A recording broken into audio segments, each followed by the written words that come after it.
Buena tarde, buena tarde. Fíjense ustedes dónde tengo la cabeza. Hoy son las 12 del mediodía, casi podría decir buenas tardes también, pero buen día.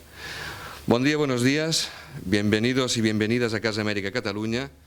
Bienvenidos y bienvenidas a Paz en Colombia, ciclo organizado por Casa América Cataluña y el Instituto Catalán Internacional para la Paz, con la colaboración del Consulado General de Colombia en Barcelona y el Instituto de Derechos Humanos de Cataluña. Como no podía ser de otra manera, Casa América ha contribuido y contribuye a manifestar el interés y la atención prioritaria que otras entidades e instituciones también dirigen hacia un país, Colombia, que vive uno de los periodos más decisivos de su historia. La guerra, que suma más de 50 años, tiene los días contados. La fecha del 23 de marzo, fijada para la firma de los acuerdos de paz, es, si me permiten expresarlo así, de trascendencia fotográfica. Más allá de un día concreto, lo que realmente importa y lo que hace que todos ustedes estén aquí participando de un ciclo que incluye el término paz es que definitivamente ha de imponerse el acuerdo. Este punto de seguridad, de certeza, en absoluto debe confundirse o vincularse con elucubraciones que desemboquen en términos que animen a pensar que todo está hecho, que el camino, tras salvar las curvas más cerradas, empieza a discurrir por un asfalto firme y sin riesgos.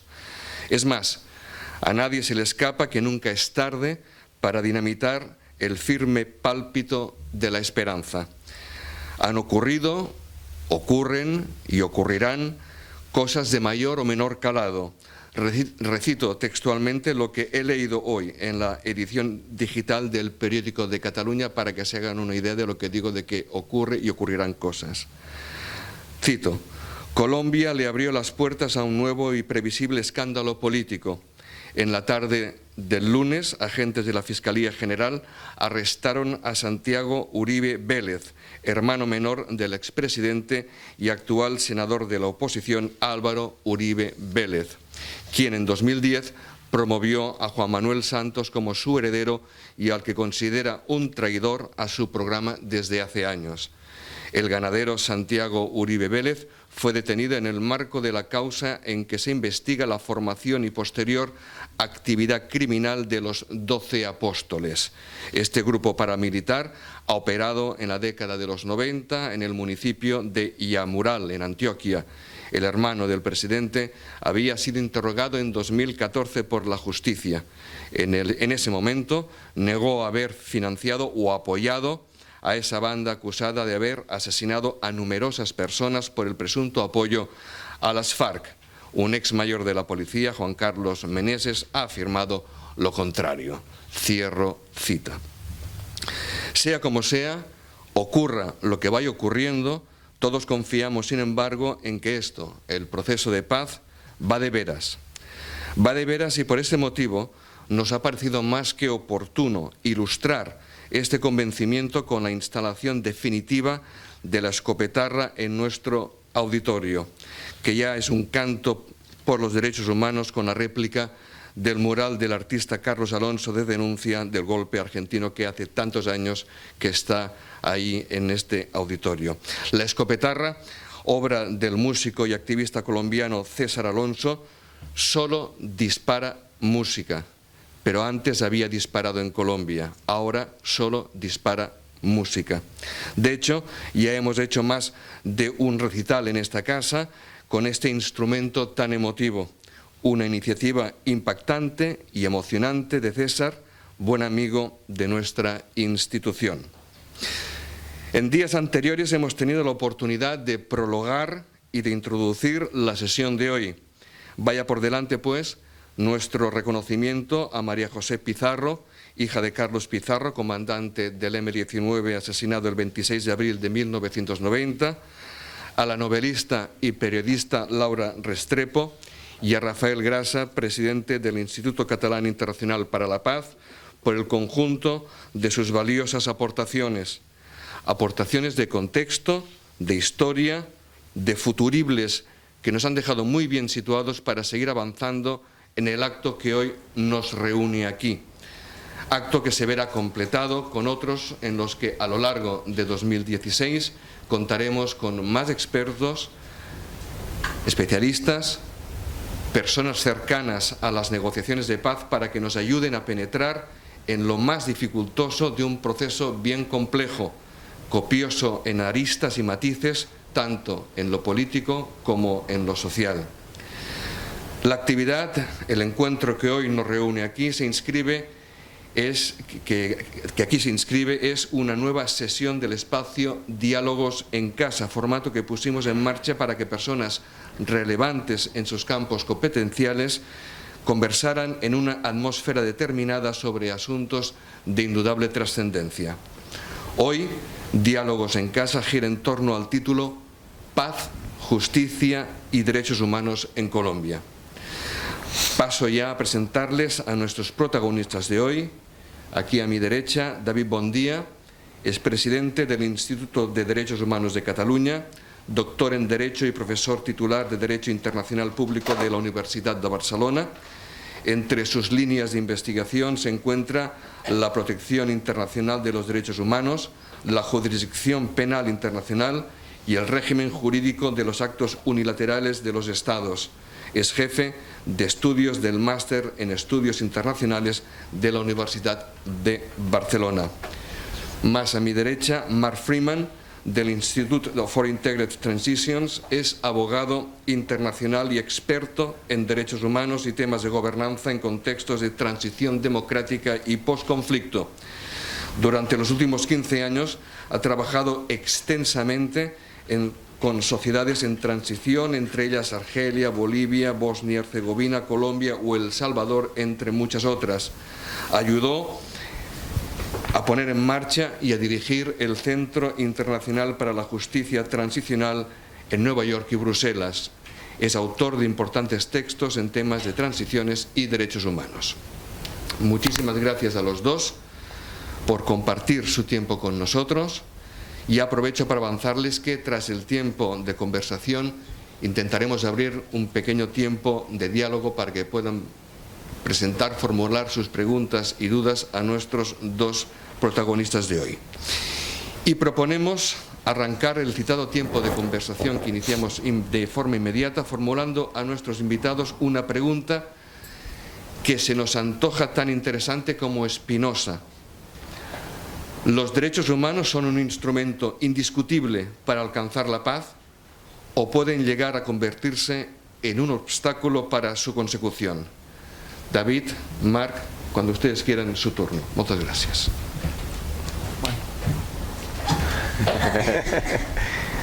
Bueno,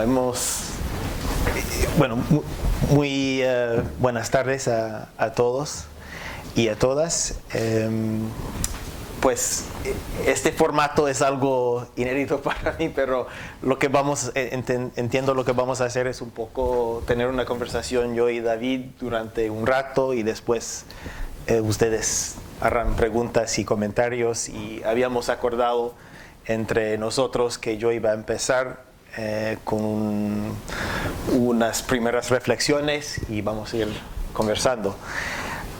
Quizás vale la pena empezar diciendo, explicar que durante un año y medio fui uno de los dos asesores de la delegación del gobierno de Colombia en La Habana para el proceso de paz, todo en torno del tema de víctimas, que es el quinto punto del acuerdo general, y entiendo que ustedes que están aquí están al tanto de los detalles básicos ya del proceso y del acuerdo general, que fue la base o la agenda, digamos, de la negociación. Entonces, mi perspectiva sobre la pregunta del lugar o de la utilidad o no utilidad del tema de derechos humanos para un proceso de paz en parte está influido, por lo menos en el caso de Colombia, por mi experiencia vivida durante un año y medio en La Habana, y también anteriormente con unos trabajos que hicimos con el Alto Comisionado para la Paz, el Sergio Jaramillo, quien es uno de los plenipotenciarios importantes en La Habana. Bueno, eso como introducción. En cuanto al tema de derechos humanos, pues yo casi cambiaría la pregunta para hablar un poco más precisamente o específicamente del tema de víctimas, que es un aspecto, es una cuestión relacionada, por supuesto, con el tema y el dominio más grande de derechos humanos, pero lo que hemos hablado negociado durante un año y medio fue realmente el tema de víctimas. Y ahí yo creo que es uno de los aspectos que más influyó la manera en que se negoció en La Habana. Igual antes de la abertura formal del 5º capítulo, Víctimas del Acuerdo General, que empezó en mes de junio 2014, después de la negociación de 3 temas anteriores, ya iba influyendo este tema de víctimas, la negociación, por varias razones. Y ahí quisiera subrayar, entre otros, pues el tema de víctimas y su importancia política y simbólica para Colombia, porque desde un periodo muy anterior se había acordado, y fue también en muchas declaraciones del presidente Santos en Colombia, que no se iba a negociar la paz a menos que, o sin que haya un enfoque sobre los intereses de las víctimas. Es decir, dar un lugar central a las víctimas desde un inicio fue dentro del concepto de la negociación. Y hay una frase también en el Acuerdo General. Entonces se puede decir que en el caso colombiano, que no ha sido el caso con muchos otros procesos, desde un tiempo inicial se iba a dedicar y no se iba, digamos, a olvidar, sino más bien poner al centro del proceso mismo el tema de víctimas. Entonces, en el caso colombiano, yo empezaría con una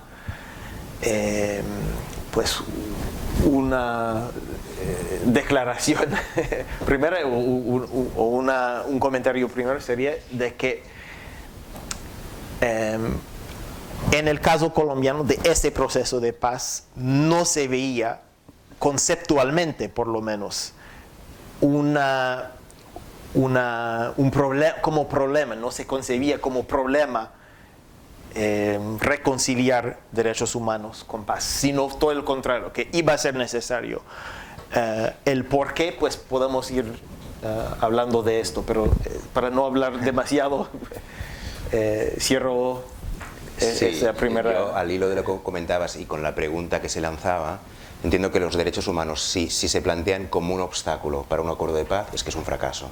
Por lo tanto, los derechos humanos tienen que ser un instrumento para un acuerdo de paz, partiendo que el acuerdo de paz no lo es todo, sino que será necesario el acuerdo de paz y será para parar la guerra, pero después hemos de construir una sociedad democrática y los derechos humanos tienen que estar ahí presentes. Yo, desde mi punto de vista, valoro los esfuerzos y creo en el proceso. Creo en el proceso, pero también creo que este proceso lo que puede hacer es fragmentar, si no se lleva bien a cabo, fragmentar la sociedad. Y también considero que estuvo muy bien que el capítulo de víctimas fuera el 5º. No podíamos empezar por las víctimas. No podíamos empezar, ¿por qué? Porque considero que el capítulo más importante de un proceso de paz es el de las víctimas. Fundamentalmente porque quien más sabe de derechos humanos son las víctimas. Esto lo que tenemos que plantearnos es, no es solo a hablar a nivel teórico de los derechos humanos, sino empezar a considerar que las víctimas son aquellas que han sufrido las violaciones de los derechos humanos, que va a ser necesario para parar la guerra tener en consideración a las víctimas, pero para construir una sociedad democrática y una sociedad en que todos tengan cabida, atender a las víctimas. Yo no he asesorado al gobierno, lo que sí que he estado en el otro ámbito, cuando en un momento determinado, porque yo considero que ha habido muchos procesos a lo largo de la historia, pero un proceso, y podemos ver que este proceso se inicia en un momento determinado, cuando los indígenas del Cauca piden que venga el presidente a hablar con ellos, y sobre todo porque se encuentran que igual se está negociando ante las instancias y no se tiene en cuenta su papel, y ahí intervenimos de mediadores para intentar aproximar a las dos visiones. Entonces yo entiendo que aquí lo que va a tener que considerarse cuando hablamos de derechos humanos es, por una parte, el acuerdo, y por otra parte, la implementación del acuerdo. Y si en el acuerdo no están representadas las víctimas, difícilmente se van a poder implementar todo lo pactado.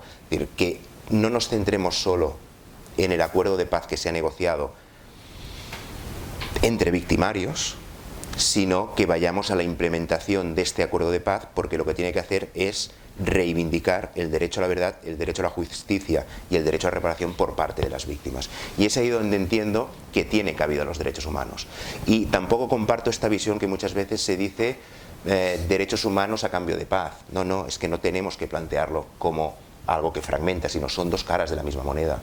No habrá paz sin garantía de los derechos humanos, y difícilmente los derechos humanos van a poder construirse en periodo de conflicto y si no hay un periodo de paz. Entonces, yo creo que ahí es fundamental, y retomando la idea inicial, los derechos humanos tienen que ser un instrumento para acabar con la guerra y un instrumento para construir la paz, teniendo en cuenta que las características que tiene Colombia, porque los otros procesos que hablábamos eran procesos que jamás se hablaba de democracia, eran procesos donde había dictaduras, procesos donde se había tomado el poder utilizando las armas, y aquí estamos hablando de un país democrático, entre comillas, que ha vivido un conflicto armado de más de 60 años, y ahora lo que se plantea es: construimos la democracia, pero no decíamos que era un país democrático. Por lo tanto, lo que vamos a ver es, utilizando aquello que existía, cómo adecuarlo a la nueva situación. Yo creo que ese es el gran reto, y por eso hay determinados acuerdos que posiblemente no me acaben de cuadrar. Y esto es ya para lanzar un poco la discusión. Acuerdos sobre el tema de la jurisdicción especial para la paz. Bueno, estamos hablando que aquí hay unos victimarios que han cometido graves crímenes contra la humanidad, crímenes de guerra, y por tanto lo que hay que hacer es depurar responsabilidades. El hecho de que se pacte determinados acuerdos, unas penas, si se confiesa, de 5 a 8 años, que no implican entrada en prisión, pero que desde instancias internacionales pueden ser catalogados como crímenes de lesa humanidad, no me acaba de cuadrar, y no acabo de ver cómo esto facilitará una reconstrucción a futuro. Y también teniendo en cuenta que no vamos, o no se va a reconstruir de un día para otro, una sociedad democrática basada en derechos humanos en Colombia. Y para acabar, cuando hablamos de democracia y derechos humanos, no hablamos de la democracia y derechos humanos de que la gente va a votar. Evidentemente en Colombia la gente ha votado, sino hablamos de una democracia y derechos humanos que es desde un ámbito social, un sistema democrático en que la sociedad configura estos valores. Por tanto, un acuerdo de paz y una implementación del acuerdo de paz lo que tiene que hacer es aunar y no fragmentar a la sociedad, y reconociendo que la implementación no va a ser fácil, y que todo posible acuerdo lo que puede ser muy criticable. Lo que tenemos que intentar es ver los acomodos necesarios para no fragmentar más una sociedad muy fragmentada y una sociedad que ha estado victimizada durante mucho tiempo. Bueno, quizás aprovechando de tus comentarios, yo podría estar de acuerdo en varios aspectos, pero no todos. Quizás en donde yo tendría dudas, quizás voy a opinar un par de cosas. Por un lado, yo no acepto personalmente que de manera general que los derechos humanos, o más precisamente la justicia penal, que sea nacional, regional, internacional, no importa, no sea problemático para la negociación de paz. Yo pensaría todo lo contrario, es una complicación mayor, es real y tiene que ver con la naturaleza misma de una negociación. Ni un lado ni otro pueden poner lo que quiere contra el otro. No es una cuestión de declarar y determinar un lado encima del otro lo que quiere. Si el gobierno quiere más justicia penal y el otro lado no lo quiere, no pasará así, porque es una negociación. Y es más, cuando se trata del tema de justicia penal, sobre todo, no estoy hablando de que hay una comisión de verdad, que hay reparación para víctimas, que hay reformas institucionales, que hay 1000 otras cosas que pueden avanzar los derechos humanos, perfecto. Esto en general no es tan problemático, pero la justicia penal no va de manera natural, sino todo el contrario. Hay una tensión intrínseca con la negociación de la paz, no con la paz, pero sí con la negociación de la paz. Entonces, frente a esta tensión que es real, que para mí es incontestable, que hay una tensión, no es que van juntos bien natural y todo, no, es una tensión profunda. Hay que buscar maneras de conciliar los intereses de la justicia de manera general con la paz, pero con la premisa básica que esas dos cosas no van juntos. Y es la cosa más normal, porque cuando uno está ahí negociando, uno no está pensando voy a negociar lo mejor posible, aunque al final es muy probable que voy a la cárcel. ¿Por qué negociar? Entonces, en el caso colombiano, yo personalmente tengo mucha admiración para ambos lados de la negociación, en el sentido de que sea por razones morales, políticas, prácticas, jurídicas, cada uno siempre, casi una mezcla siempre, pero en un momento dado fue claro que fue necesario y hasta ser útil buscar una fórmula de justicia con paz y que no se podía evitar completamente la justicia penal. Como digo, con ciertos actores en negociación había una convicción moral que fue mejor que hay pero siendo el caso que un lado no podía imponer su visión sobre el otro, porque habían unos que querían mucha justicia, otros no. Y entonces, eso es la razón. Si se dice, bueno, como se ha dicho mil veces, esto ha sido el núcleo duro de la negociación. No fue la primera vez, es así siempre en una negociación. Negociación de paz.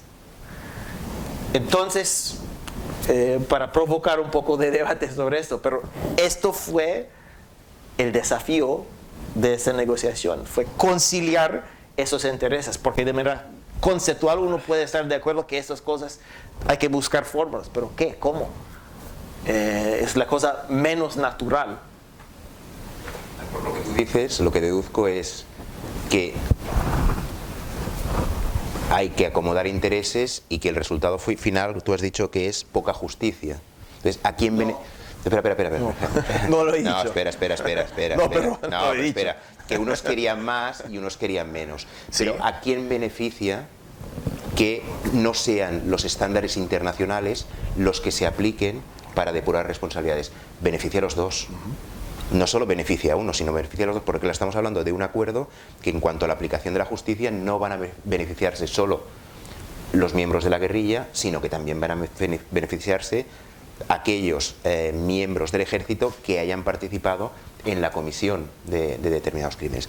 Entonces, y también cuando yo entiendo que el concepto, y cuando hablamos de derechos humanos y proceso de paz, no podemos ceñirlo todo a justicia penal, sino creo que es más amplio porque lo que tienes que pensar es no solo en depurar responsabilidades, sí, yo creo que la visión tiene que ser mucho más a largo plazo, saber lo que pasó, pero ya tú has mencionado antes lo de las comisiones de la verdad. Bueno, yo entiendo que en un momento histórico eran importantes las comisiones de la verdad, sí, finales del siglo XX, etcétera, etcétera, que se hicieran comisiones de la verdad.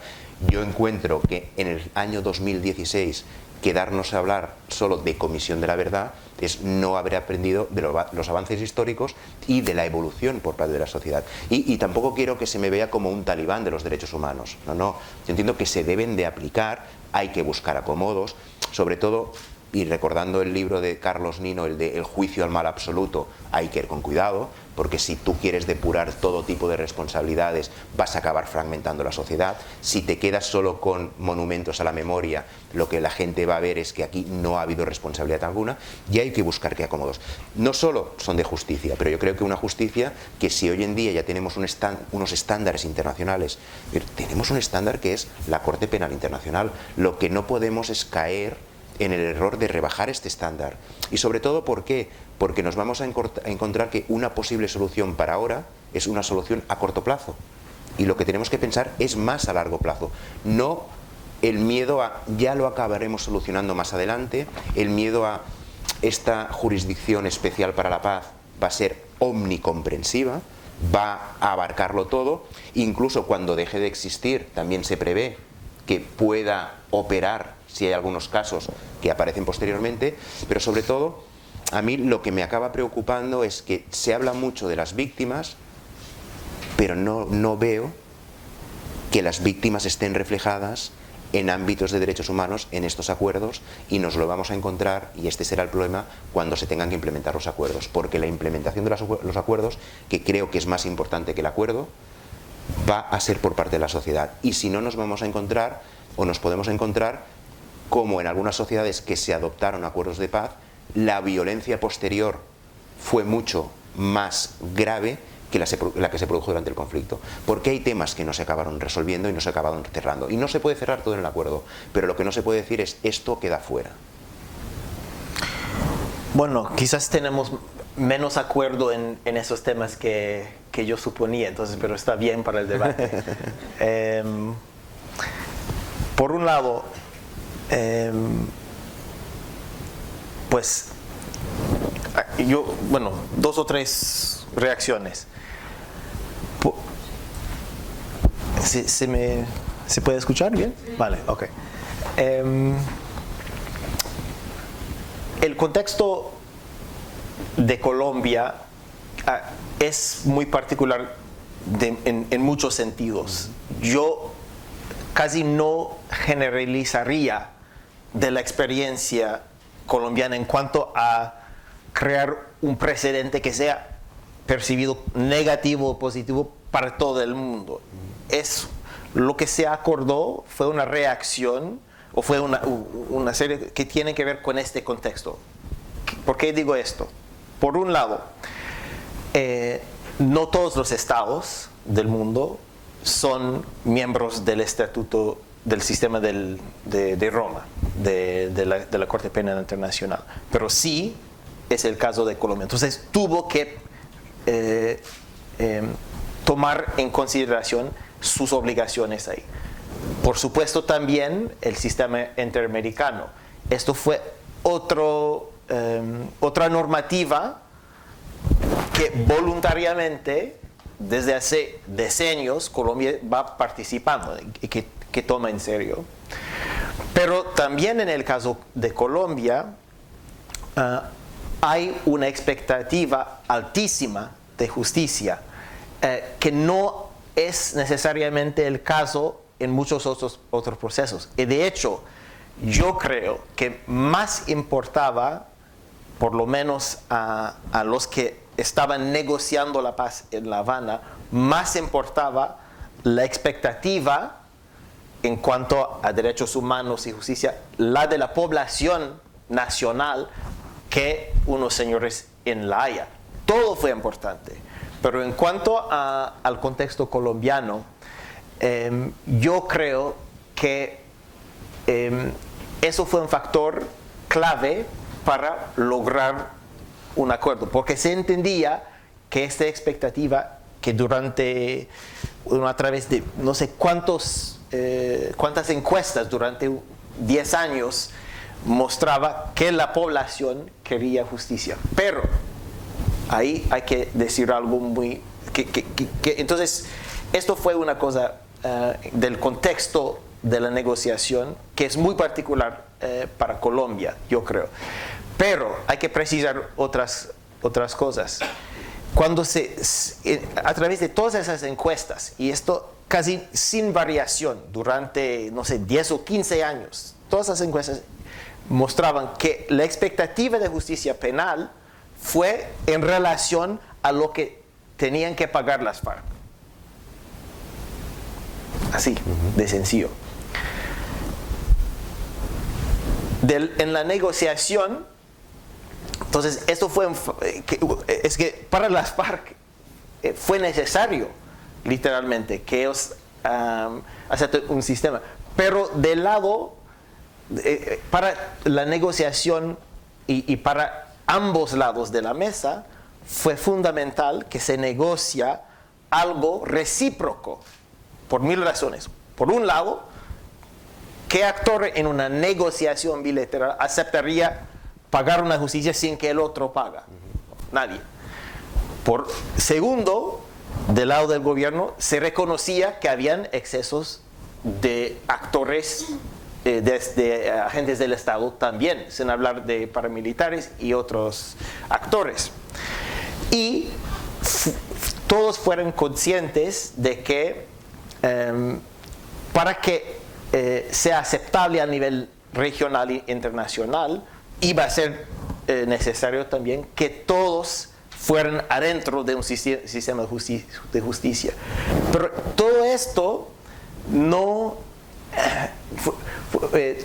todos esos factores no son típicos. Es decir, habían muchos factores que favorecían una consideración seria del tema de justicia.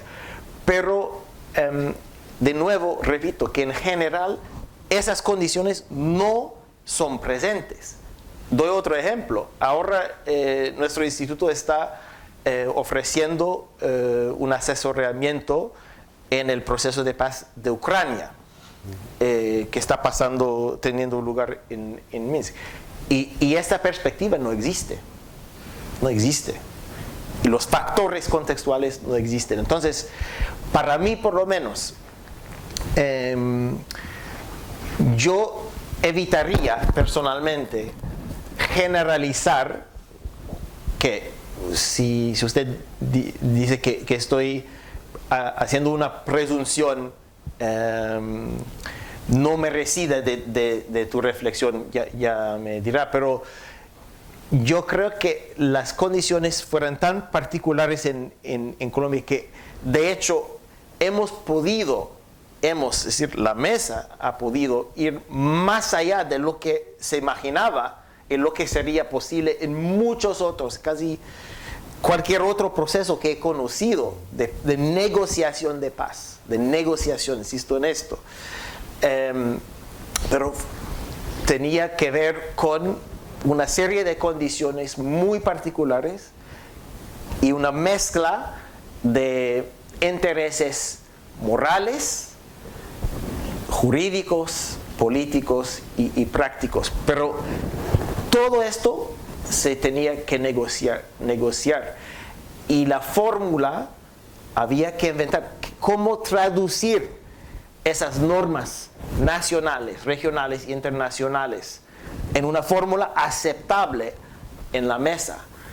Eso fue todo el desafío y en esto no hay blanco y negro. Todo el contrario, hay que buscar maneras de traducir en concreto esas normas generales, que no habían como unos estándares y después, bueno, perfecto, esos son los estándares, apliquemos estos. No es así. Hay que interpretar, buscar, considerar muchos intereses: seguridad jurídica, dignidad de las instituciones y de las FARC, participación política, dejación de armas, todo esto tiene que, todos los puntos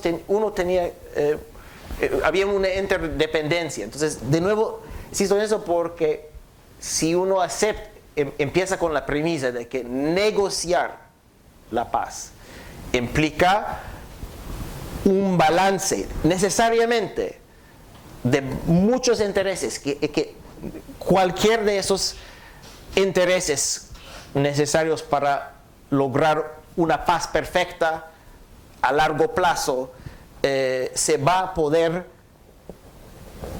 negociar de manera totalmente, ¿cómo decir? De la manera que uno quiere, que habrá una serie de concesiones no morales, porque esto tiene que aguantar con el tiempo, eso tiene que funcionar en la práctica, pero concesiones en el sentido básica de que es una negociación, no es una imposición de uno sobre el otro. Entonces, bueno. No, sí que vamos a discrepar. No, a ver, yo entiendo esto de que dices negociar la paz, hay una serie de intereses. A mí me parece que sí hay una serie de intereses, pero el interés fundamental son las personas. Tú has hablado de la dignidad de las instituciones, la dignidad de las FARC.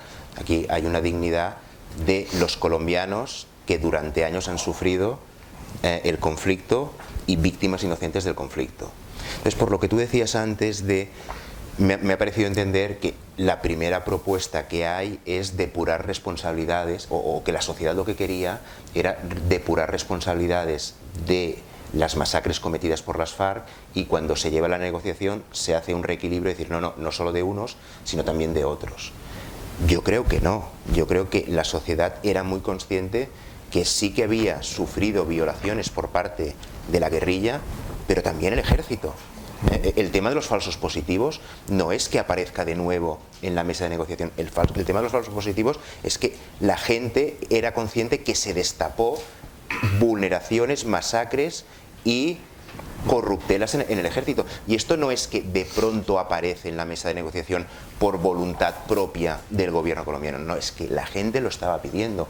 Y es más, tú has hecho mención a la bondad entre comillas, ¿eh? Yo entiendo que sí que hay una voluntad por parte del Estado colombiano de, en el momento que acepta que nadie lo obliga al Estatuto de la Corte Penal Internacional, en el momento que aceptó el sistema interamericano y la Corte Interamericana de Derechos Humanos, pero tú has hecho mención a este sistema de la Corte Interamericana. La Corte Interamericana ha condenado a Colombia por las violaciones cometidas por acción, cometidas por el ejército, pero también por omisión, porque sabiendo lo que estaba pasando con los grupos paramilitares, no hizo nada para proteger a la población. Por lo tanto, lo que vemos es que sí que ha aceptado estándares internacionales, pero ha sufrido violaciones, ha sufrido condenas de una corte, como es la Corte Interamericana, por esto. Entonces, cuando tú me dices la idea es el plano internacional, el plano regional, traducirlo en el acuerdo de paz, a mí, teniendo en cuenta todo este bagaje, lo que me parece es,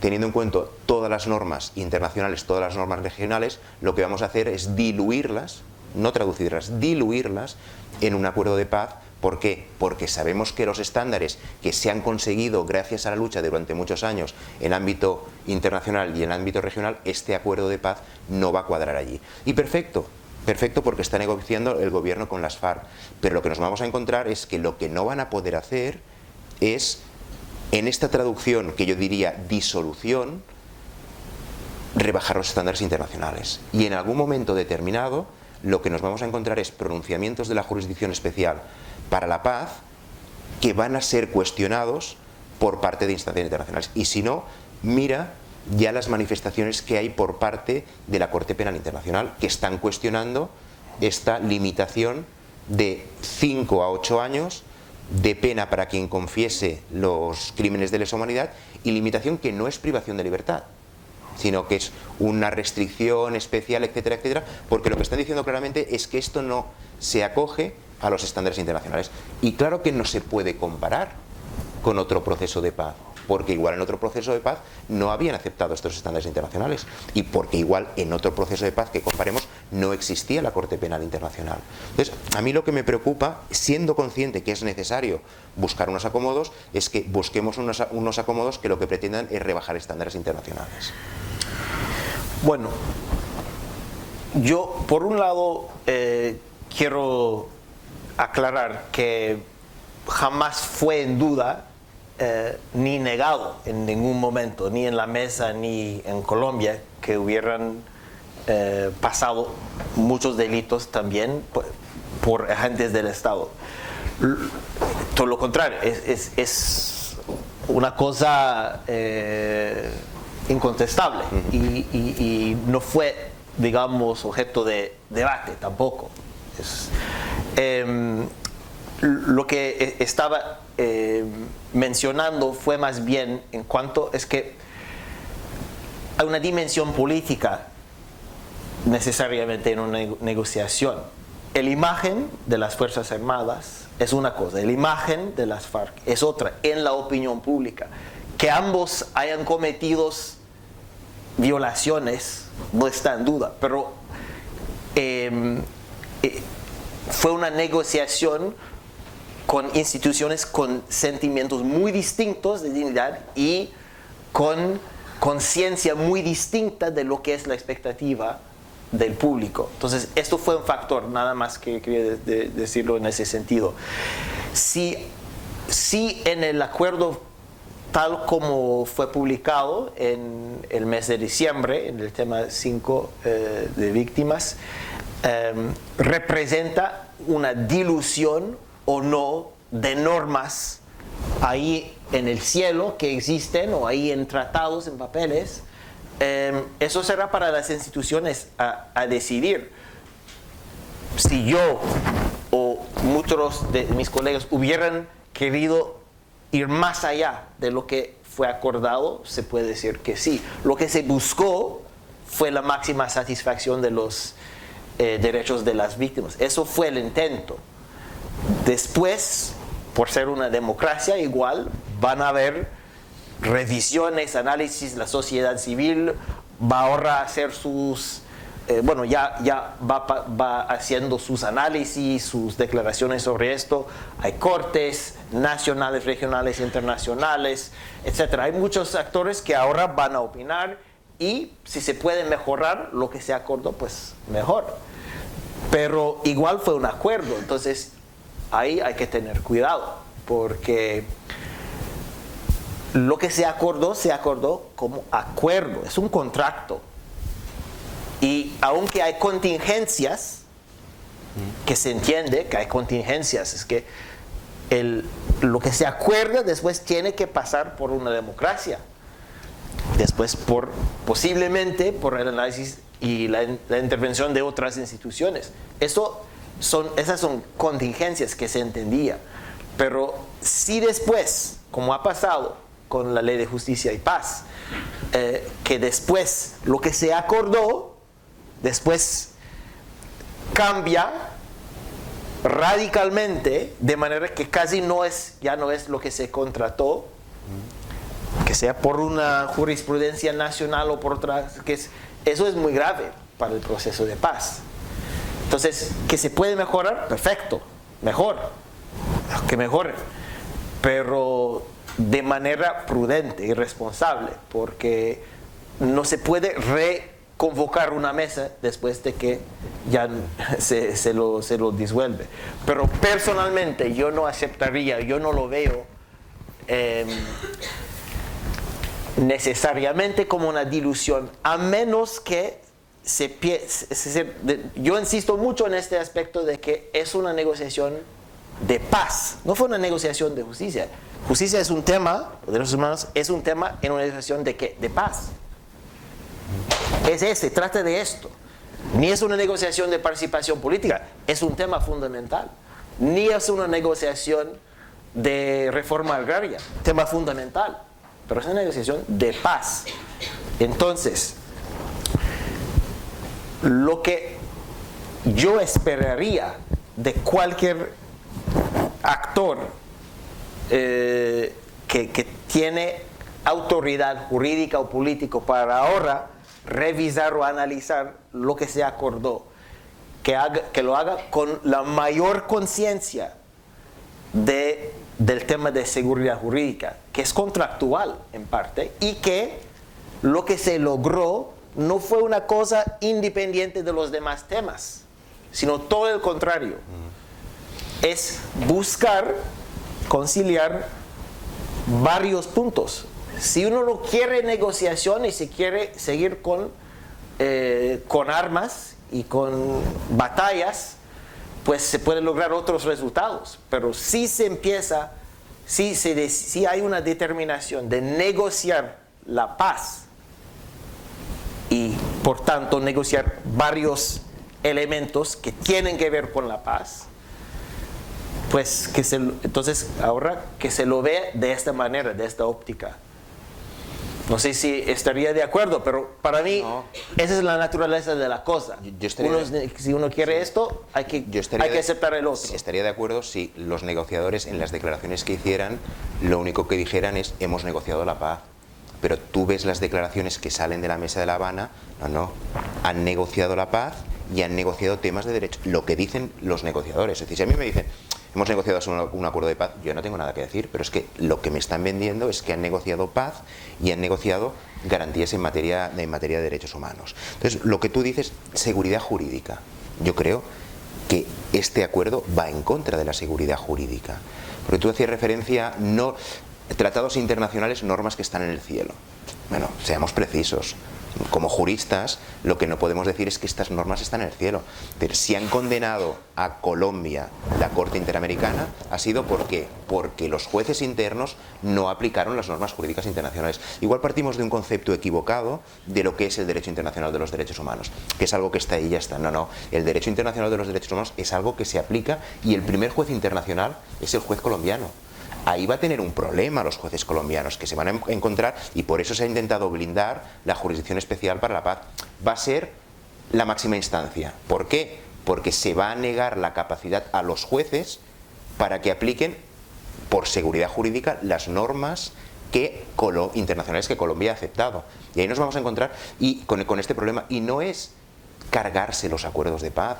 Yo soy el primero que defiende la necesidad de estos acuerdos de paz, pero que sean de acuerdo con este concepto que tú decías de seguridad jurídica. Entonces, ¿por qué? Porque hay una palabra que no hemos mencionado aquí en todo el rato que llevamos hablando, la impunidad.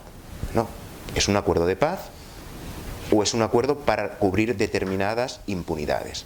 Es una amnistía generalizada, ya se dice que habrá amnistía para delitos conexos, no acabamos de precisar los delitos conexos, igual el narcotráfico es un delito conexo a delitos políticos, de ahí yo no acabo de entender la amnistía, pero aquí lo que se pretende es cubrir con un manto de impunidad y que no haya capacidad de reacción por parte de la sociedad civil. Y es más, también tiene razón, aquí solo han negociado dos, gobierno y las FARC. Pero sigamos un poco más, o tendríamos que ir más allá y una mirada más amplia, es que hay otros actores en este conflicto y no solo las guerrillas del ELN, sino lo que tenemos en cuenta las empresas militares de seguridad privada que antes hemos conversado, no han estado presentes en la negociación, pero es que hoy en día muchas de las masacres que se están cometiendo por seguridad privada. Por seguridad privada, porque han desaparecido los sindicalistas en Colombia, porque hay una presión constante contra defensores de los derechos humanos que se oponen al tema de las minerías. Igual ya no son paramilitares, sino que son empresas contratadas empresas de seguridad contratadas por las propias empresas. Y luego nos vamos a encontrar otro problema allí. Tú decías la ley de seguridad y paz. Pues no sé, la verdad, que los que se desmovilizaron en la ley de seguridad, acabaron en empresas estadounidenses en Irak. No sé el éxito de esta ley, es decir, tú conseguiste desmovilizar, pero a gente que estaba preparada para un conflicto. Por lo tanto, creo que en este caso tú vas a conseguir desmovilizar a miembros de las FARC, pero les tienes que ofrecer un programa de derechos humanos que lo que evite que gente preparada por el conflicto sea captado hoy por el negocio, que son las empresas militares de seguridad privada. No, creo que tendríamos que darle más vueltas a esto. No digo, también no se va a cerrar el acuerdo del 23, no digo que se tenga que alargar, pero lo que sí que es pensarlo bien, algunas cosas pensarlas bien, y sobre todo no entiendo cómo se puede construir una sociedad democrática y garante en materia de derechos humanos bajo el manto de la impunidad que puede haber detrás del acuerdo, teniendo en cuenta que apoyo un acuerdo de paz. Bueno, en cuanto para ser más preciso, entonces, en cuanto a este concepto de normas en el cielo, no quiero decir literalmente, existe derecho internacional. ¿Qué nos dice el Estatuto de Roma, por ejemplo? ¿Qué nos dice la Convención Interamericana de los Derechos Humanos? Por ejemplo, doy unos ejemplos. ¿Cuántos años mínimamente tienen que pasar condenados unas personas para X tipo de delitos? ¿En qué condiciones de cárcel o algo alternativa tiene que pasar esas personas? ¿Qué reducción tendría que existir, sí o no, en caso de confesión del delito? ¿En qué condiciones? Hay como una serie es casi infinita de cosas que es normal, que el derecho internacional deja un margen de maniobra necesariamente, que no fije 1000 temas como una enciclopedia de derecho. Son normas que, por ejemplo, definir las violaciones, sí que se puede hacer. Hay muchas cosas, pero igual en los procedimientos se deja a los estados, y también no solamente a los estados, pero se deja para espacios de diálogo y de negociación que son entre un estado y otros actores, necesariamente un margen de cosas que no están definidas, están en el cielo, en el sentido de que hay que ir, y por supuesto se puede inspirarse de jurisprudencia, pero la jurisprudencia que se aplica en un estado de Suecia que quiere, o en un estado en que un lado ha ganado una guerra y ahora puede hacer lo que quiere, como Ruanda. Ruanda podía hacer tenía mucha libertad después de su guerra y de su genocidio. Tenía mucha soberanía, mucho poder legislativo, porque no tenía que negociar. Podía hacer lo que quería. Es otra cosa, conceptualmente y jurídicamente, para mí, cuando uno decide y corre el riesgo de negociar unas cosas, sabiendo de que es una negociación. Yo no puedo dictar, yo puedo insistir en mis ideas, yo puedo hacer todo posible para buscar la máxima satisfacción de los derechos de las víctimas, todo lo que puedo, pero es una negociación, y en un momento dado uno tiene que aceptar o buscar, no es cuestión de aceptar, pero tomar decisiones. Y no son fáciles, pero esa es la naturaleza de la cosa. Pero en esto ayuda que hay muchos aspectos que no están definidos. Pero hay que buscar equilibrar muchas normas morales o éticas, normas jurídicas, realidades políticas y realidades del contexto de una negociación. Y buscar a lo mejor posible. Pero como estamos de acuerdo que está bien que hayan después otros actores que ahora analizan y critican, pues es así. Pero esas contingencias se lo entiende en la mesa, pero igual una vez acordado, está bien importante, si se quiere que esta cosa avance, que después en lo que pueden ser postacuerdos, y al final postacuerdos no acordados, revisiones de acuerdos, que se lo hace con la mayor conciencia y responsabilidad posible, porque si no, francamente, pues ¿Y quién va a ser? Muchas cosas peores pueden aún pasar. Entonces, realmente con la mayor responsabilidad. Digo todo esto sin defender lo que se acordó. Lo que se acordó es lo que se acordó, es un hecho. Pero fue una negociación y ahora pasa a los colombianos ahora a hacer su análisis. Un último comentario es en cuanto al tema de actores privados y en el acuerdo, porque lo hemos conversado rápidamente antes de este debate, pero por lo menos el lado del gobierno jamás aceptó de todos los temas que pueden tener relevancia para la paz se iba a negociar con las FARC. Se acordó un acuerdo general según lo cual había una lógica clara de por qué negociar esto con las FARC.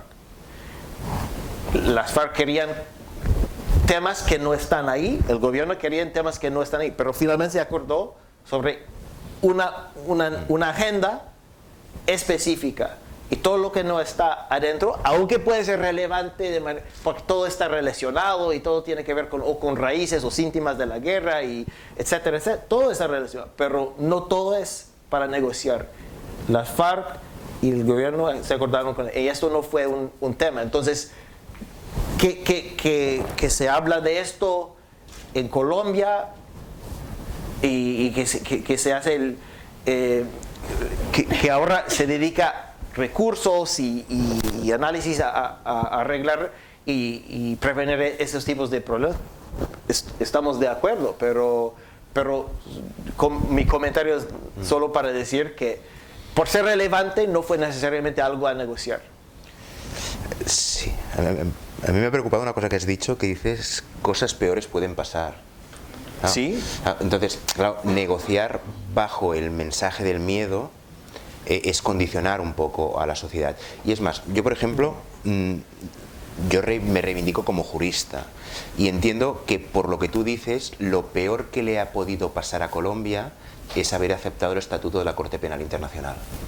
Espera, lo peor porque no es cierto que el Estatuto no fije penas. ¿No? El derecho internacional antes del estatuto. Entonces, lo que creo que es que, claro, en una negociación política todo es válido, todo se puede distorsionar, se pueden lanzar mensajes. No. Antes de la existencia del estatuto del Tribunal Penal Internacional, el crimen de lesa humanidad, claro que estaba castigado por el derecho internacional, pero el derecho internacional no podía establecer penas. Claro, ¿qué se hace? Sí que se establecen penas y se concretan en el Estatuto del Tribunal Penal Internacional, un máximo, un mínimo, se habla del tema de la obediencia debida, se habla del tema de las inmunidades, etcétera, etcétera, pero esto lo tenemos en un marco jurídico y dentro de este marco jurídico es el que te tienes que mover. Si tú me dices, mira, Colombia no ha aceptado el estatuto, yo te digo, bien, pues el derecho internacional, como no establece penas, iremos a criterios de jurisprudencia y si han pactado de 5 a 8 años, pues mira, pero es que ha asumido unos determinados compromisos. Lo que no puede hacer es vender ahora que no hay unas penas, y es más, cuando de los tribunales ad hoc para Ruanda, del tribunal ad hoc para Yugoslavia y ahora del estatuto del Tribunal Penal Internacional, tenemos claramente definidos, como tú has dicho, claramente los delitos y establecidos unos máximos y unos mínimos de las penas que ya corresponderá a los estados acabar de determinar según su sistema penal y también su sistema de derecho penitenciario. Claro, pero lo que no cuadra es que los mayores crímenes que estamos hablando hoy en día, que son crímenes de lesa humanidad, estos porque ya están regulados dentro del ordenamiento jurídico colombiano y no hacía falta el Estatuto del Tribunal Penal Internacional, esto lo que se va a hacer es rebajar los estándares. Y es más, lo que vamos a hacer es, quien se encargue de todo esto para evitar problemas de seguridad jurídica, esta jurisdicción especial para la paz va a ser omnicomprensiva. ¿Qué pasará? Bueno, pues si queréis nos emplazamos dentro de 5 años aquí, otra conversación, la ley de amnistía. Esta ley de amnistía pasará como pasó con Argentina. Pasará como pasó por Argentina. ¿Por qué? Porque en un momento determinado lo que se pensaba es que las leyes de amnistía, dentro de la soberanía del Estado, el Estado puede adoptar cualquier ley de amnistía que lo que haga es borrón y cuenta nueva, no vamos a depurar responsabilidades por graves crímenes contra la humanidad, no vamos a depurar responsabilidades por crímenes de guerra y como esto es nuestra soberanía, en el caso nuestra vamos a hacer lo que sea. No, Xilingo viene a España y viene con el paraguas de la ley de amnistía y dice, no, no, si no me han juzgado en Argentina, vosotros no me podréis juzgar aquí.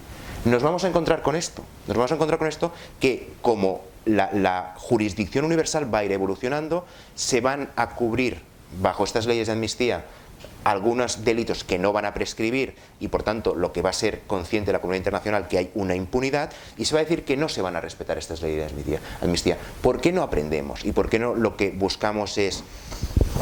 Y te entiendo tu posición, bueno, tú estás en un ámbito de negociación que es una negociación política, pero yo entiendo que lo que no podemos hacer es retrotraernos a situación de hace 20, 30 años cuando no había consolidado este cuerpo jurídico en materia de derechos humanos. ¿Por qué? Porque el acuerdo de paz va a debilitar la grandeza que se ha construido en el ámbito de la sociedad internacional en materia de principio de respeto a la dignidad humana. Y nos lo vamos a encontrar porque puede ser un modelo de cara a otros estados. Piensa una cosa también, cuando tú has hecho comparativas con otros procesos de paz, has hecho comparativas con procesos de paz peores que el colombiano. Entonces, busquemos comparativas con procesos de paz que sí que hayan tenido en cuenta la garantía de los derechos humanos. Bueno, no sé, un par de minutos más, pero solo pues una pregunta. Usted, supongamos que usted está en la mesa, ¿vale? Usted llega, usted dice, tenemos esas líneas rojas. Y hay esto, check, tenemos que hacer todo esto, ¿de acuerdo? Y el otro dice, ni una cosa, ni una de estas. Pero seamos realistas, hombre. Todo esto son estándares internacionales, son obligaciones, es así. Usted no vamos, es que ellos no, pero entonces vamos todos a la casa. ¿Y usted qué haría? ¿Me contrata? ¿Qué haría? Primero... Si usted cree en la negociación, claro, ¿qué haría? No, creo en la negociación. Bueno, ustedes no aceptan nada de lo que yo estoy en sí. Esas son cosas, esas son realidades. Pues, entonces, vaya. Pues, es que... ¿Y estoy en la mesa en uno de los dos bandos o soy neutral en la mesa? No estoy reproduciendo una conversación literal. Le estoy preguntando, ¿qué haría usted? Primero, haga lo que haga, no vendería humo después. Y después tener en cuenta que cuando estamos hablando de derechos humanos, puedo ser objetivo, pero no puedo ser neutral. Y por tanto, puedo ser objetivo, ver que sí que habrá que buscar acomodos, pero que estos acomodos no afecten. Es decir, lo que estás buscando es lo que tú me estás diciendo. Si los grandes violadores me sientan en la mesa y me dicen que estas son sus líneas rojas, yo les diré, perfecto, pero no me vendáis que vuestra negociación ha sido de cara a reconciliar a la sociedad. No, ha sido de cara a buscar la mejor salida para vosotros. Y esto no lo vendáis después como un acuerdo de paz basado en derechos humanos. Si tú me quieres decir, es un acuerdo de paz y aquí nos vamos a dejar de matar, perfecto. Y luego ya buscaremos un acuerdo de derechos humanos. Vale, perfecto, pero cuando ya las líneas rojas son los derechos humanos, yo creo que ahí no estamos construyendo un proceso de paz basado en derechos humanos. Es como la pregunta inicial que se decía, ¿son un obstáculo o son un instrumento? Los derechos humanos son un instrumento para construir la paz.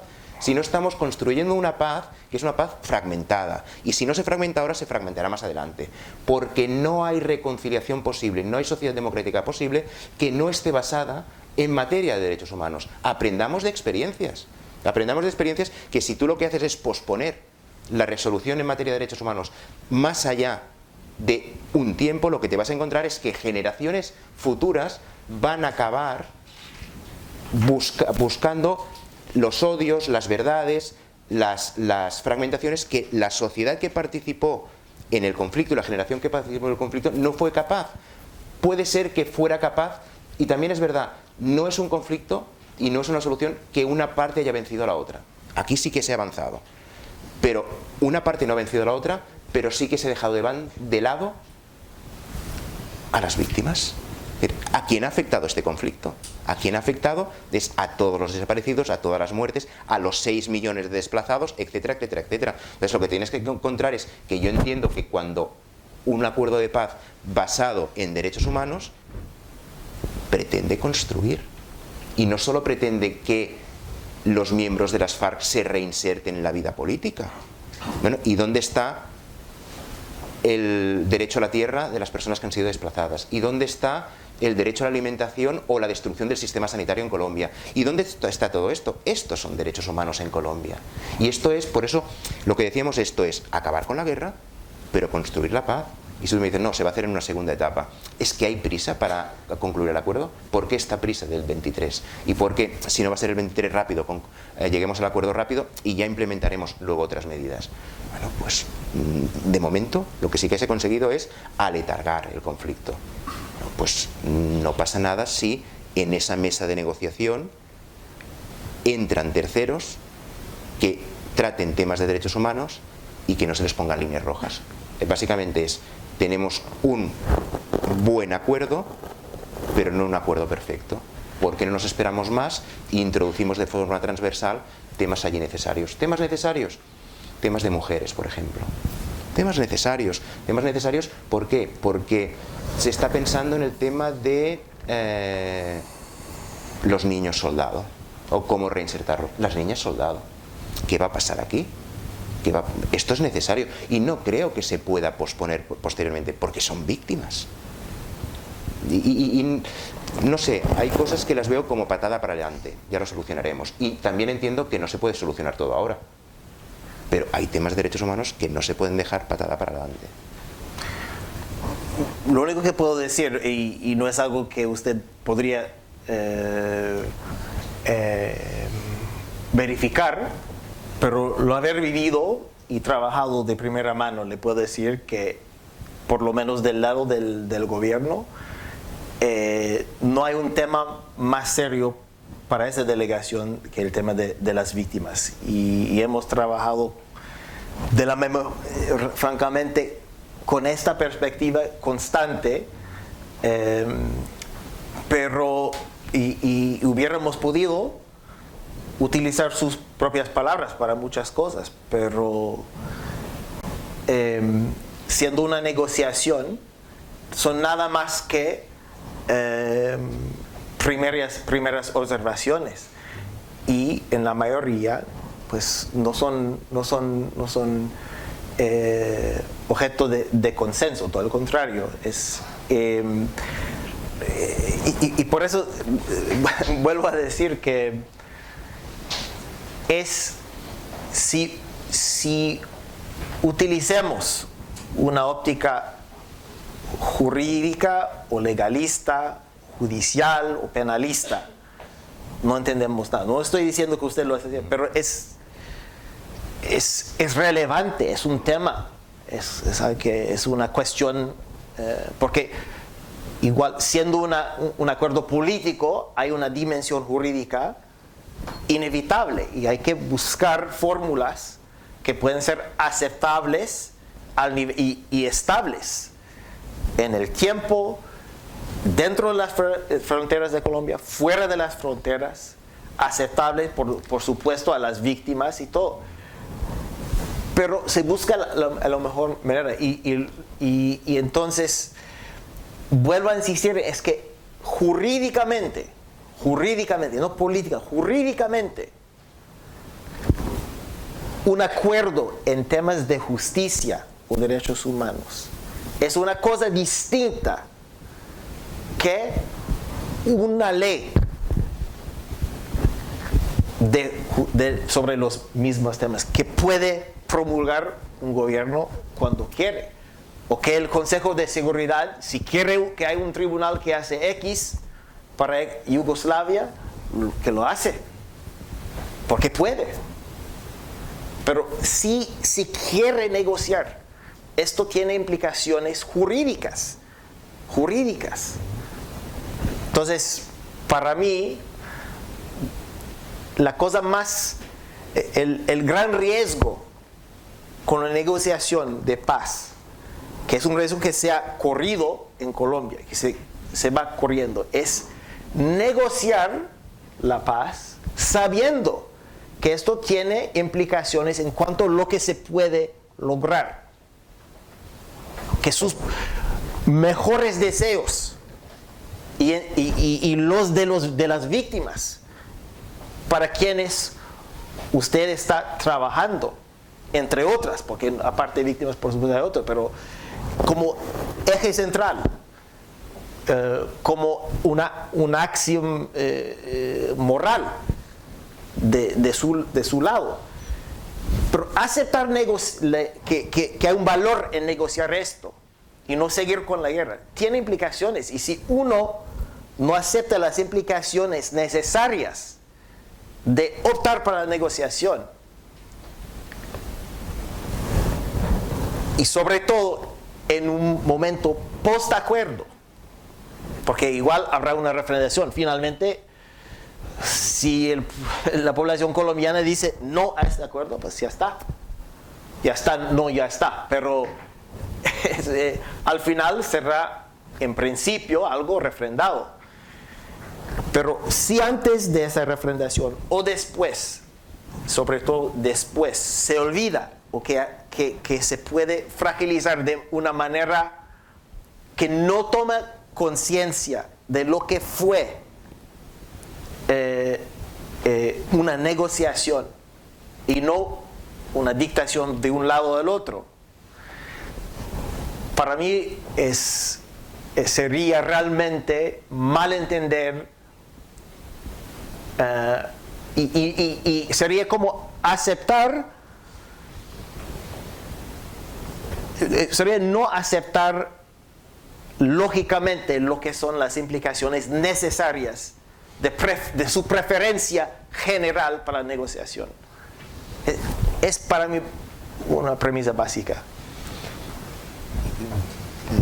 No, yo te comprendo. Yo lo que entiendo es, sí, se ha negociado y se debe negociar, y no ha habido imposición de uno sobre otro, sino los dos tenían muy claro que había algo que tendrían que dejar fuera, y lo que tendrían que dejar fuera es aquello que implicara aceptación de normas internacionales. Y cuando tú antes me has preguntado las líneas rojas, bueno, yo creo que todo es negociable, pero hay una línea roja que no, lo siento. En temas de derechos humanos, siglo XXI, no podemos trazar estas líneas rojas, sobre todo porque estamos hablando de impunidades. Luego, puede ser que sí que la población colombiana vote el acuerdo, pero ves a explicarle a las familias que sí, van a buscar el cuerpo, pero es igual, no va a pasar nada más. ¿Vale? Espera, que monte el gobierno colombiano equipos de personas preparadas para esto, o que sí, que es verdad que se están haciendo protocolos para el tema de las desapariciones, etcétera, pero véndelo bien esto, y véndelo y decir, no, es que ahí había una línea roja, y no era que unos quisiéramos imponer sobre otros, sino que teníamos algo que era básico para las dos partes. No, cuando estemos manchados de sangre, ahí no se van a aplicar las normas jurídicas internacionales, porque ahí no nos interesa. Pues entonces dime desde un principio que hay esas líneas rojas. Pero hay solo un último comentario para decir que estamos de acuerdo que hayan líneas rojas. Las líneas rojas para el gobierno, por lo menos, fueran tratados y normas nacionales también. Pero lo que estoy diciendo es que esas cosas, en su traducción, en su interpretación, existe un margen. Entonces, lo que puede ser usted puede decir, pero para mí la línea roja es lo que está literalmente en esos acuerdos y literalmente en esa legislación y literalmente quizás en una cierta jurisprudencia que para usted le importa. Perfecto. Entonces es nada más que un punto de partida.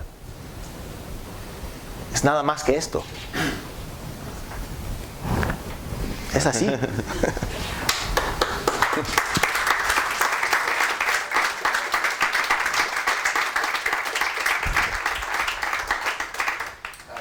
Para un servidor de ustedes, imagino también que para cualquier compañero o compañera que en algún momento se haya visto en el momento de introducir temas de este tipo con interlocutores de esta categoría, imagino que es lo que me pasó a mí.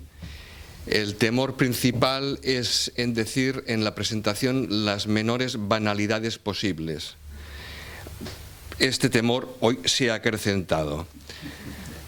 Dos agradecimientos a Marc y a David. Uno, nos han dado una vez más argumentos para entender por qué la negociación es tan larga, tan compleja y lo que cuesta. Esto por un lado. Segundo, y también importante, la generosidad en poder dejarlo en punto y aparte. Pueden cenar juntos esta noche si quieren, ¿eh? La generosidad de dejar en punto y seguido para que ustedes en un ratito puedan formular algunas preguntas que yo les rogaré, como siempre hago, que sean muy concretas. Si les parece bien, agruparemos preguntas de 3 en 3 para que puedan responder y a ver hasta dónde llegamos. Disponemos de como unos 10 minutos, un cuarto de hora. Hay 1, 2 y 3 y luego vemos si hay más. Buenas tardes. Bueno, ante todo, es como un comentario y también a la vez una pregunta. Al momento de que hablan de las líneas rojas, principalmente en lo de la parte de los derechos humanos, hay que tener en cuenta que en mi país, en Colombia, en la Constitución de 1991, también están lineados los derechos fundamentales, que ahí están incluidos el derecho a la vida, el derecho a la justicia, el derecho a una tierra y a una vivienda digna. Entonces, no solo no se tuvieron en cuenta los lineamientos internacionales, sino se están violando los estatutos de la Constitución Política del 91. Es decir, que si las FARC pretendía o pretende tener una participación política, tendrían que modificar completamente la Constitución porque se están violando totalmente los derechos fundamentales.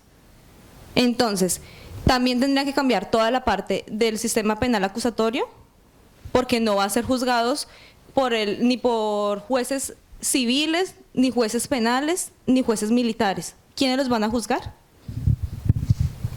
Vamos a la segunda pregunta y luego la tercera. Bueno, a mí me gustaría si nos pueden dar casos concretos de lo que ustedes creen que está por debajo de los estándares internacionales de la Corte Penal Internacional en la negociación. Hablaron en general que tú decías que creías que estaba por debajo de estos estándares y me gustaría escuchar ejemplos concretos. A ver, yo creo que hay una ley de víctimas bastante integral en Colombia, en donde se habla de verdad, justicia y reparación y no repetición. Y el nuevo tribunal ad hoc, o todo este sistema que se ha creado para las víctimas y para la verdad, para la justicia y para la reparación, si nos lo pueden detallar un poco y decir, o si creen que sí está cumpliendo estos mínimos, o lo que entendí que decía, que no está cumpliendo los mínimos. Hola, buenas tardes. Muchas gracias a los dos por las intervenciones. Yo realmente, más que una pregunta, es un comentario. Me alegra muchísimo escuchar las palabras del jurista Buendía. Lamento que no esté usted en las negociaciones, sería un regalo para Colombia realmente. Por otra parte, estamos un poco cansados de escuchar de parte del gobierno, de parte del señor Enrique el abogado, el asesor, Santiago, perdona, y bueno, y de ti mismo, ¿no? De las benevolencias y la maravilla del proceso de paz, y realmente están excluyendo lo que la sociedad civil piensa. Y en cuanto a lo que dice el gobierno, que las víctimas han sido muy importantes, yo les recuerdo que les ha costado mucho a mis compañeros de Colombia, Pau puede decirlo, lo que ha costado meter en las negociaciones las víctimas que estaban en el extranjero, por ejemplo. Entonces, yo estoy muy de acuerdo con lo que dice el doctor Buendía sobre que hay cosas que se le está dando una patada hacia adelante y que realmente hay una urgencia por firmar una paz que en realidad no va a ser del todo, no va a resolver el conflicto realmente. ¿Por qué no se hace ahora, que es la oportunidad, el proceso bien y se acoge a todo lo que tenemos internacionalmente? Gracias. ¿Puedes? Bueno, también siendo un poco telegráfico, yo estoy de acuerdo con lo que tú dices de las líneas rojas, no solo son las internacionales, sino las internas. Además, lo que tú decías del sistema acusatorio, incluso qué va a pasar con las condenas que ya ha habido, qué va a pasar cuando tú estás rebajando un estándar ahora con un nuevo tribunal. Entonces, lo que te estás cargando es la propia Constitución. Y es verdad, ¿qué es lo que pasa? Yo creo que de las constituciones mejores que existen es la Constitución colombiana. Es una constitución El problema es de la implementación, pero formalmente es una construcción muy, muy bien elaborada. El problema es esto, que lo estamos adaptando a una mesa de negociación y lo que queramos lo apartaremos. ¿Qué se va a tener que abrir después? Un proceso constituyente. Bueno, nos estamos planteando este dilema, y es no solo los estándares internacionales, sino los estándares internos a voluntad de unas partes que lo requerían para acabar con un conflicto. También no perdamos de vista la importancia de acabar con el conflicto, que yo creo que no quiero perderlo de vista, que es necesario acabar con el conflicto. Entonces, lo de este tribunal especial para la paz, o esta jurisdicción especial para la paz, bueno, en principio tú participaste directamente en las negociaciones. En principio es una jurisdicción compuesta por 24 jueces que se van a distribuir en salas. Me parece que 20 jueces van a ser nacionales y se prevé la participación de 4 jueces extranjeros, y va a tener unas competencias que se va a robar competencias por encima de todo el sistema jurisdiccional colombiano. A partir de ahora va a ser esta sala que va a juzgar. ¿Qué va a juzgar? Bueno, unos delitos no los podrá juzgar. Aquellos que sean delitos políticos o conexos van a ir a una ley de amnistía. Pero dice, no, podrá juzgar aquellos que sean crímenes de guerra, crímenes contra la humanidad, etcétera, etcétera, etcétera. Pero lo que vamos a establecer es que lo podrá juzgar teniendo en cuenta 3 categorías. Una, aquellos que confiesen la comisión de crímenes de lesa humanidad, por ejemplo, se les impondrá una pena de 5 a 8 años. Pero no será una pena, será una pena restrictiva de libertad, pero no privativa de libertad. Primero. Segundo, aquellos que confiesen tardíamente, pero antes de sentencia, se les impondrá una pena de 5 a 8 años, esa sí que será privativa de libertad. Y el tercer ámbito, aquellos que no confiesen, que se les juzgue y sean declarados culpables, se les impondrá la pena normal, que son 20 años. Entonces, ¿qué estamos diciendo? Que lo que es la pena normal para crímenes de lesa humanidad son 20 años, pero lo que vamos a hacer es, en estos 2 casos anteriores, vamos a ser benévolos. O confiesa ahora, o confiesa antes de la sentencia.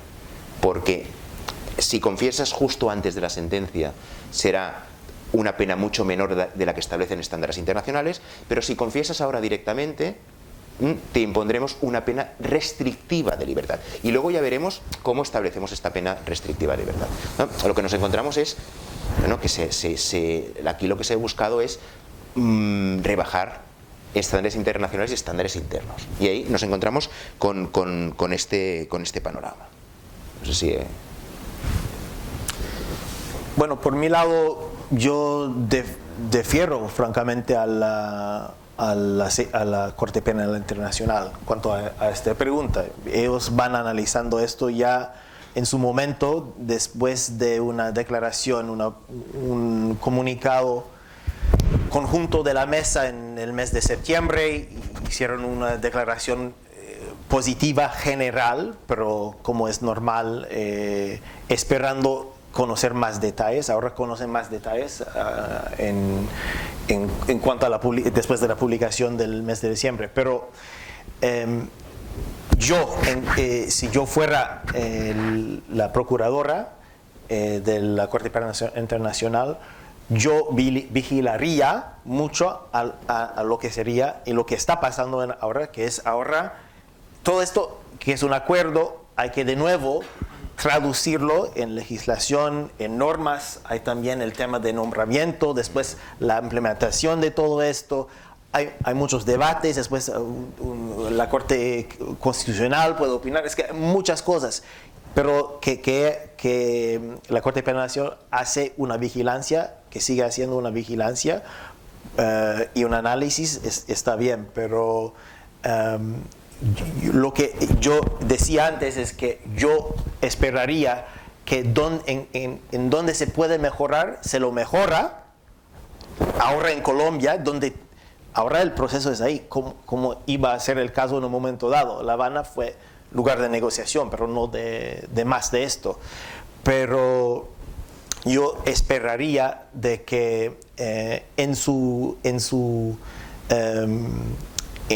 vigilancia ahora, que la Corte Penal Internacional tenga una perspectiva amplia del asunto. Yo creo que es el caso, es decir, de nuevo, que sea una institución nacional o internacional que haya esta responsabilidad de pensar a mejorar las cosas de una manera que no podría en riesgo la voluntad de uno o ambos lados del acuerdo, si se logra finalmente el acuerdo y que se refrenda este acuerdo, que no vulnerabiliza totalmente el acuerdo. Yo creo que existe esa responsabilidad en Colombia, pero bueno, eso sería mi esperanza. Es un espíritu, una metodología que no sea legalista, sino global en su análisis, incluso en temas jurídicos. En cuanto al, perdón, el orden de mis respuestas, pero en cuanto a normas nacionales, yo insistía justamente en esto, es que eso es el más importante para ambos lados. Igual había momentos quizás demasiado soberanistas, igual en la mesa, porque es un país democrático, con Estado de Derecho, con instituciones, con sociedad civil fuerte y capaz, y pues mil otras cosas. Entonces, tomar en serio el aspecto nacional fue fundamental. Pero igual, solo una anécdota, pero no es menor. Al inicio, justo meses después del acuerdo general, que fue en 2012, se promulgó revisiones constitucionales bajo el nombre de Marco Jurídico para la Paz, que fue justamente para poder marcar líneas rojas, buenas, para mí por lo menos. Pero en la mesa, como no es secreto, las frases dicen, eso fue un acto unilateral y no aceptamos nada del marco jurídico para la paz. Entonces, ¿qué hacer? Es la realidad, es la vida real. Y finalmente solo decir que yo personalmente no compartiría cualquier euforia premadura sobre lo que se ha acordado hasta la fecha. Es muy prematuro para hacer esto. Que sea un avance, yo diría que sí. Que puede dar un poco de esperanza, pues yo ojalá que sea así, pero de nuevo, yo solo como último comentario volvería, aunque es muy repetitivo, pero aceptar que se negocia la paz tiene implicaciones. Si uno es honesto intelectualmente, políticamente, si tiene la madurez de negociar, que implica madurez intelectual y política, hay que pensar esos puntos, esos temas y las decisiones de otra manera. Si uno puede uno empezar así, y llega un momento que ha pasado, que hay momentos en que uno dice, yo opté para la negociación, pero ahora yo no estoy seguro que puedo negociar bajo esos términos, porque lo que es línea roja para usted, para mí es inaceptable y yo no puedo seguir en esto. Entonces, desisto en mi preferencia para la negociación. Entonces, pero en cuanto... entonces, y hay momentos duros en que se dice, pues, yo no sé si podemos seguir con la premisa que una negociación es posible y deseable, porque estamos en momentos muy duros y ahora son decisiones más que difíciles. Pero si uno sigue con la óptica de que negociar, y sobre todo si eso es mejor, un mal menor, negociar que no negociar, y que hay suficiente cosas buenas aquí, y que al final el gran logro de una paz negociada vale más que su ausencia, pues esto de nuevo tiene implicaciones en cuanto a líneas rojas. pero cada lado puede llegar momentos en que dice, esto no es aceptable, pero yo puedo decir por lo menos que por mi parte, lo que se ha acordado para mí, moralmente, jurídica y políticamente, es aceptable. Que puede mejorar, yo tengo la confianza en que la población colombiana podría mejorar lo que se acordó, pero yo preferiría que sea con esta conciencia de lo que fue aceptar la negociación y lo que fue aceptar las consecuencias necesarias de negociar, que son distintas de no negociar. Tenemos tiempo para 2 o 3 preguntas y cerraríamos el capítulo de hoy. ¿Hay una pregunta? ¿Alguna una más?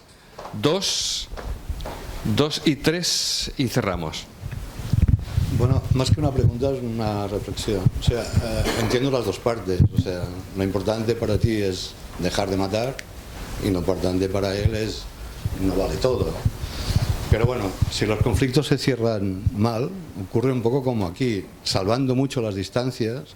Nosotros en España estamos abriendo fosas comunes de hace 70 años. Tenemos juicios en Argentina contra torturadores españoles.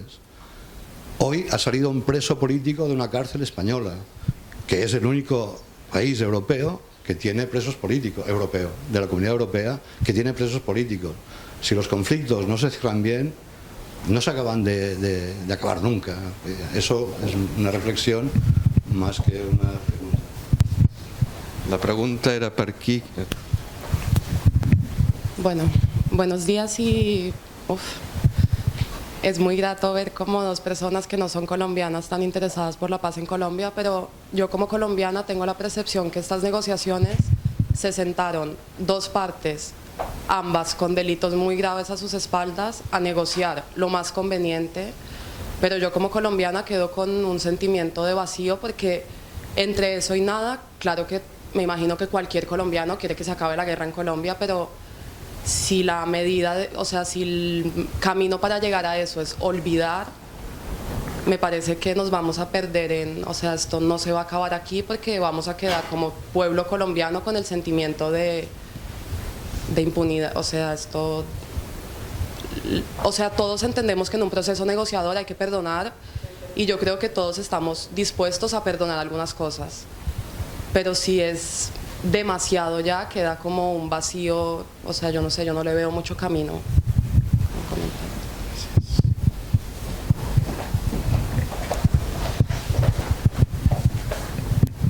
Estoy de acuerdo con lo que dices y pues respecto a ese tema también era como más que todo mi reflexión.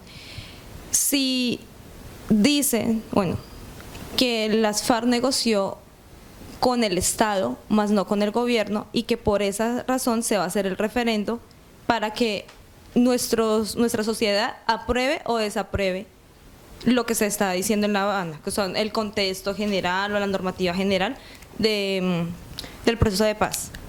Entonces, si se quiso incluir a la parte de las víctimas, que fue pues la parte más extensa y todo, ¿por qué no se empezó desde el principio a tratar de normativizar de la mejor manera, no solo a nivel de penas, sino también moral, también de retribución de tierras, porque no estamos hablando que solo fue un conflicto armado donde hubieron millones de pérdidas humanas, también estamos hablando de hubo violaciones, de desplazamiento forzado, también reclutamiento ilegal de niños.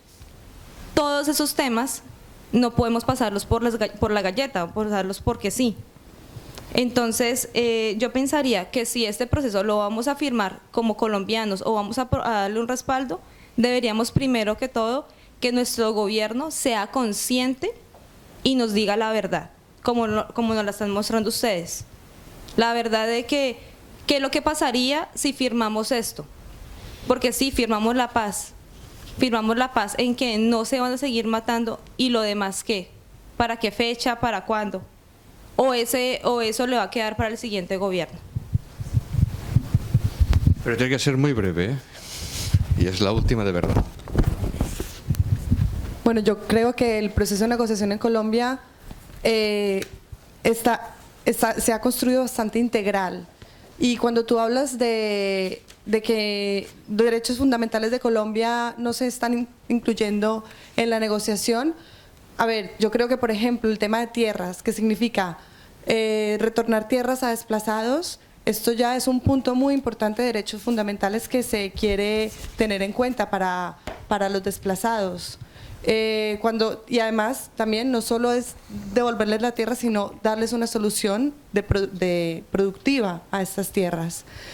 Y también participación política de los grupos de las FARC, integrarlos políticamente. Esto es un derecho fundamental también, el poder participar políticamente.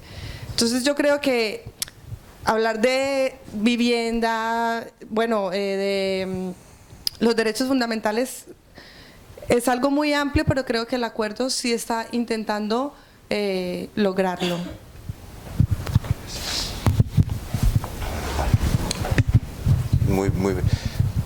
Yo también estoy a favor de dejar de matar.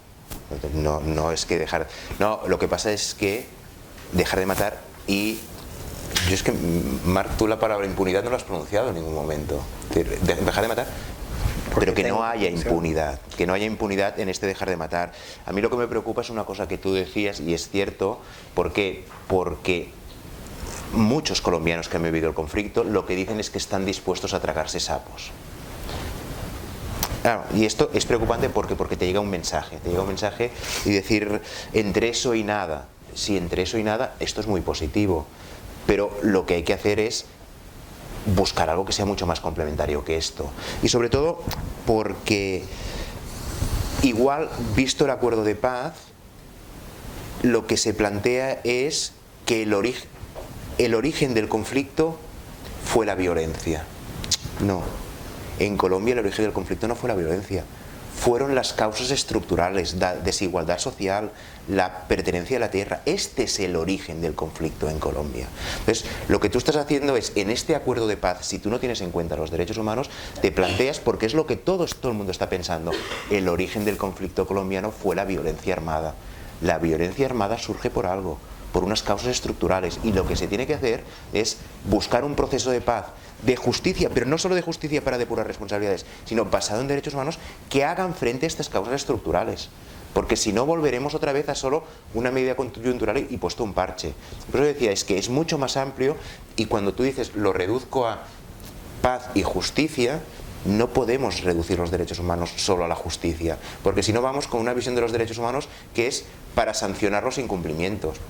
La grandeza de los derechos humanos es más que sancionar incumplimientos, es prevenir violaciones, es regular un comportamiento social, es crear una base social de convivencia, y es ahí los derechos humanos que yo me estoy refiriendo. No solo me estoy refiriendo a hacer justicia sí o justicia no, y hacerla de acuerdo con parámetros internacionales, sino teniendo... ¿Por qué? Porque, como tú decías, aquí es que lo que hicimos es borrón y cuenta nueva.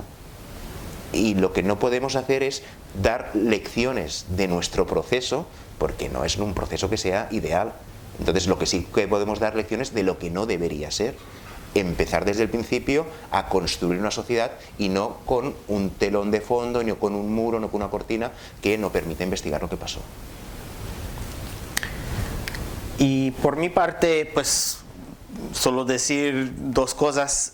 Por un lado, en cuanto a la realidad colombiana, francamente la cosa que más me da confianza en que haya una paz estable y aceptable para Colombia son los colombianos y sus exigencias. Su capacidad es impresionante constantemente, me parece siempre un país de luchadores, y francamente es extraordinario, y yo creo mucho en que los colombianos pueden lograr esta paz. Tendrán además, como digo, la última palabra final, es decir, por lo menos en lo que se acuerda.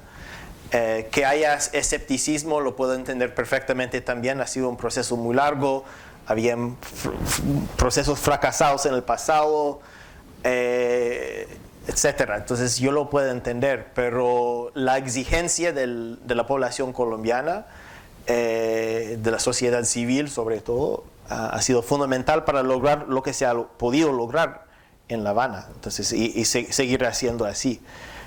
Y por otro lado, en cuanto a derechos humanos e impunidad, pues yo puedo decir fácilmente de que si a uno le gusta una perspectiva global o amplia de derechos humanos, uno pensaría que lo que es la agenda que incluye reforma agraria, una paz territorial como concepto, que tiene participación política, es decir, transformación de un grupo armado en un grupo político no armado, que hay un programa de prevención y intervención en cuanto al tema de drogas, que haya un capítulo sobre víctimas, que tiene un acuerdo con medidas de no repetición, una comisión de verdad, programas de reparación que están encima del programa más amplio del mundo en temas ya existe, no negociado, pero el tema de la ley de víctimas,